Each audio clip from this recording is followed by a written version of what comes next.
time travel. It's something that we wish we could all do, but there is absolutely no way that we wouldn't all screw it up.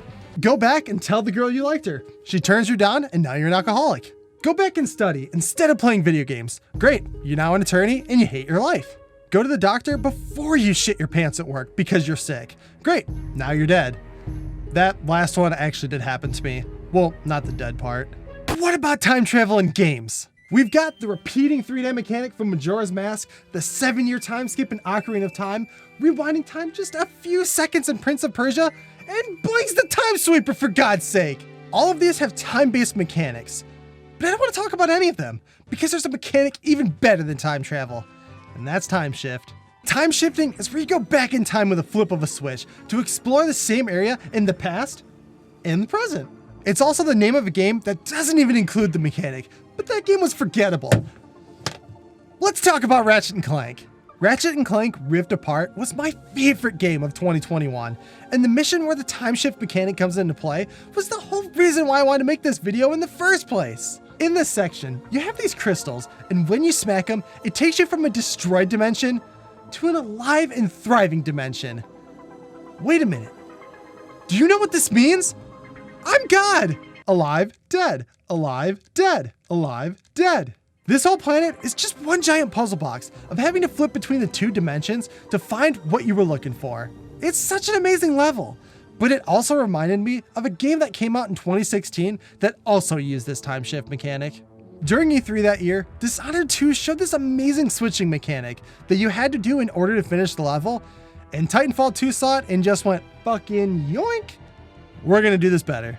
Okay, it probably didn't happen like that, but when Titanfall 2 bursted in my room 4 months later, Hands up! but I was just, Shut up and play the game. okay, don't hurt me. Oh my God, it's so pretty. Dude, I can't believe it. This game is amazing. How can a robot make me cry? Everyone that has played Titanfall 2 knows exactly which mission I'm about to talk about. The mission is called Effect and Cause. It affected me so deeply that it caused skid marks to happen in my underpants. God damn, this game is good. This abandoned research center was meticulously created in order to get the full use out of this time shift device. To get past these turrets, you have to shift back to the future, but there's a roadblock there, so you have to time this perfectly. There are platforming sections. We have to shift back and forth in order for that platform to appear just in time. And you have to juggle 2 different sets of enemies in the same space. Yep, I gotta go change my pants again. In the past, you have soldiers and drones firing at you, and in the present, you have these dinosaur dog-looking shits that are a real pain in the ass to deal with. The final few encounters have you constantly switching back and forth, and you have to keep track of 2 different sets of enemies in the same space. We got the dinosaurs being really bad dogs in the present, and we have the soldiers being annoying as hell in the past, but it never becomes too much to handle because of these blue dots right here. The enemies leave behind this beacon for a short time after switching, so you know exactly where you need to punch when you switch back. This whole level is just the reason why Titanfall 2 is held so highly as one of the greatest first-person shooter campaigns out there. But it's not even my favorite use of the time shift mechanic. That's found in a game that did this whole time shift mechanic all the way back in 2011.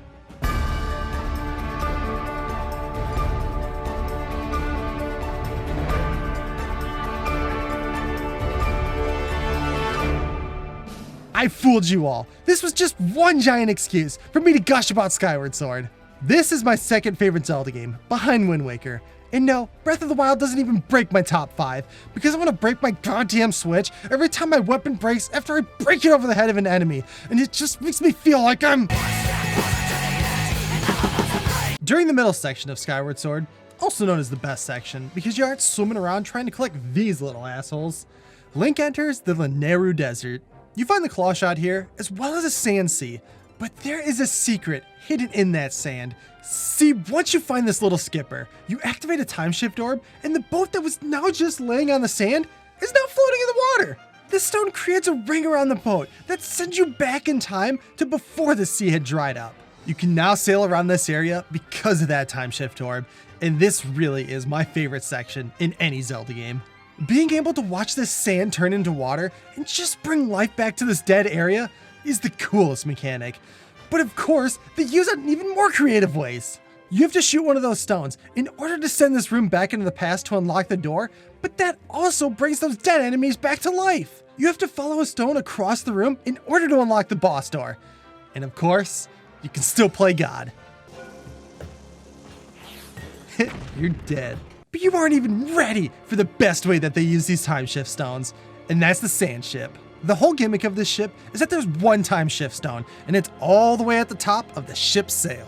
You are constantly switching back and forth between the past and the present in order to solve this one giant puzzle box. Like, you have to be in the present in order to shoot these eyes because the fans have stopped working.